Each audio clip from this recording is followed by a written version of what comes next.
مقالے کا عنوان ہے اردو ادب اور تصوف. ڈاکٹر غلام مصطفیٰ خان صاحب. دو زبانوں میں جب تک باہمی صرفی اور نحوی ارتباط نہ ہو اس وقت تک ان کو ایک ہی خاندان سے وابستہ کرنا قرین قیاس نہیں. اسی لیے صرف غیر زبانوں کے الفاظ کی موجودگی کی وجہ سے اردو کو ان زبانوں کے خاندان میں منسلک کرنا صحیح نہیں ہو سکتا. تاہم یہ بات ضرور صحیح ہے کہ سیاسی اور معاشرتی رشتوں کی وجہ سے ہماری زبان کے تعلقات بہت دور رس ہیں، اور محمود غزنوی کے زمانے سے خود فارسی زبان میں ہمارے الفاظ جاری ہو گئے. فردوسی کہتا ہے چو آگاہ شد کوتوالے حصار براویخت بارستم نامدار. یہ کوتوال دراصل کوٹوالا یعنی محافظ قلعہ ہے. پھر عنصری، فرخی، منوچہری وغیرہ کے ہاں ہمارے الفاظ مستعمل ہیں.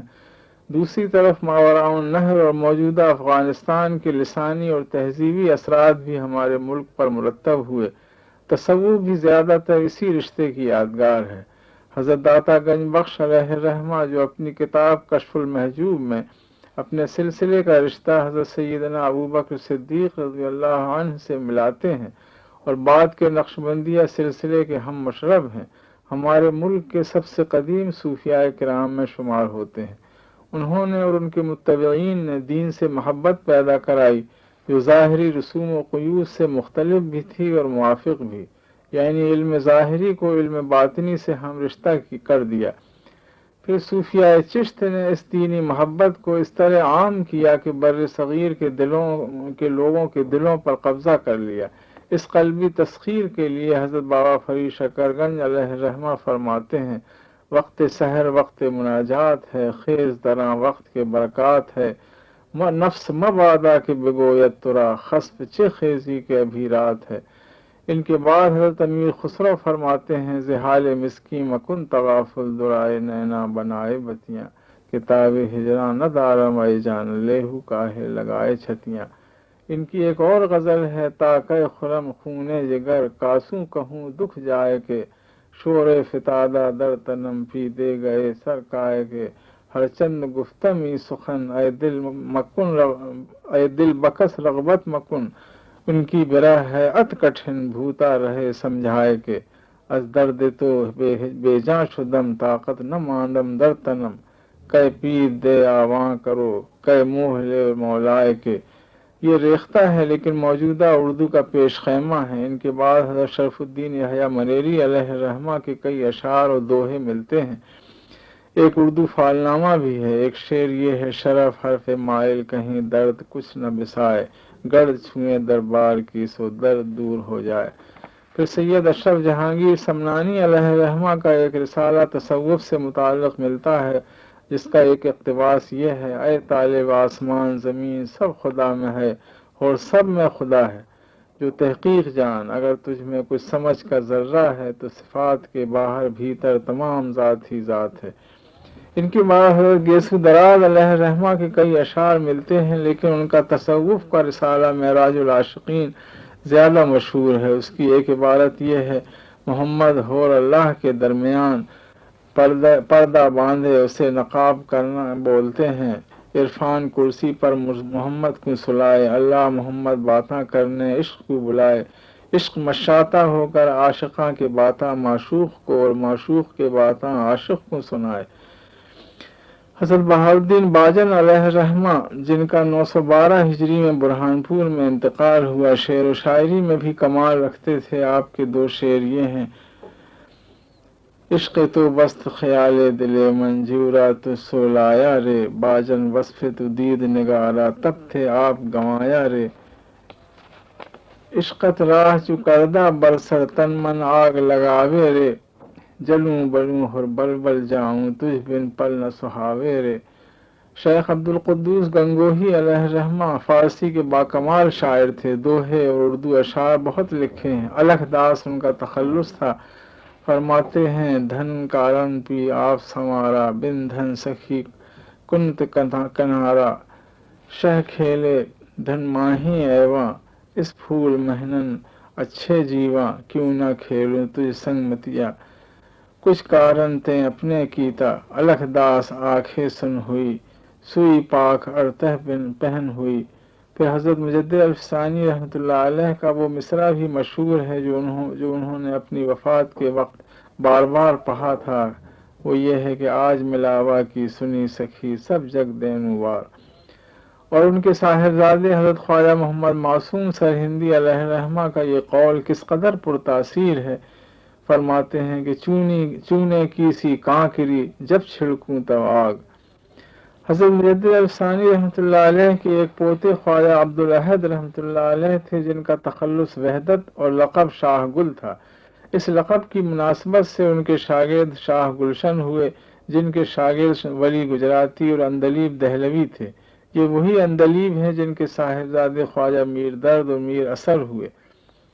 ولی کے پیر حضرت علی رضا بھی مجددی تھے، یعنی حضرت مجدد الفسانی کے ایک پرپوتے تھے۔ ولی کہتے ہیں کہ بعد شاہ نجف ولی اللہ پیر کامل علی رضا پایا۔ خلفائے راشدین کی منقبت میں ولی نے کس قدر لطیف انداز میں کہا ہے کہ مجھ صدق طرف عدل سوں اے اہل حیا دیکھ، تجھ علم کے پردے میں نہیں رنگ گما کا۔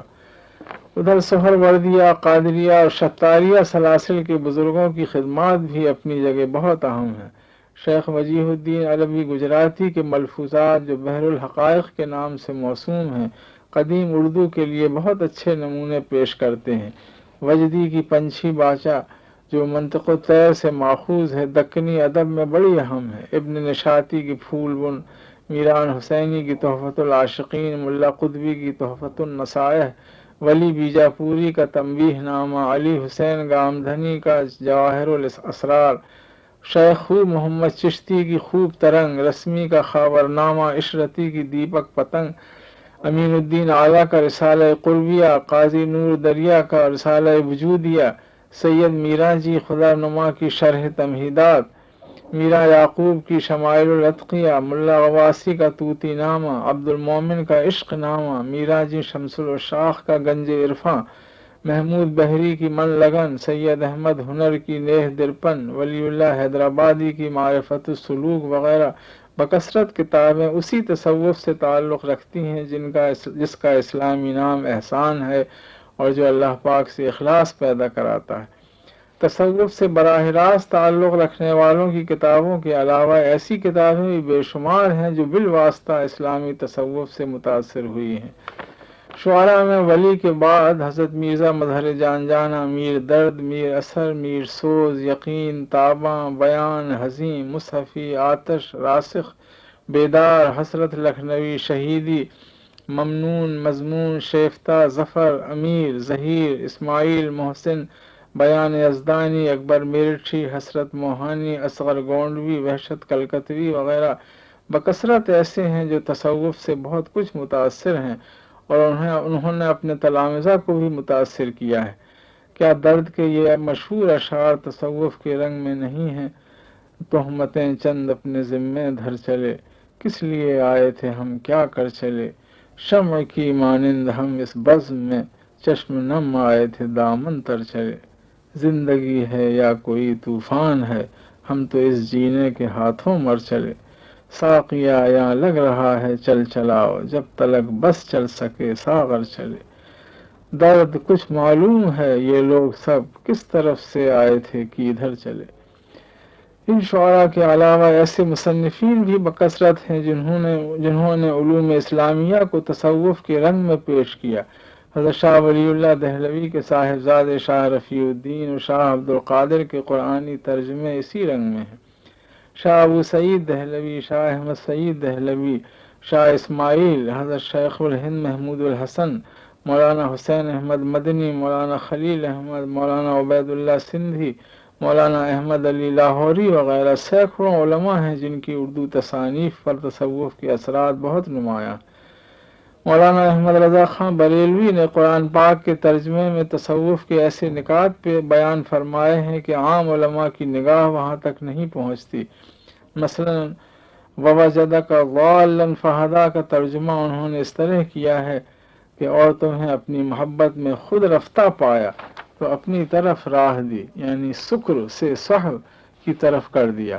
مولانا اشرف علی نے تصوف پر مستقل کتابیں لکھی۔ اور اپنی تفسیر بیان القرآن میں شروع سے آخر تک تصوف کو ملحوظ رکھا۔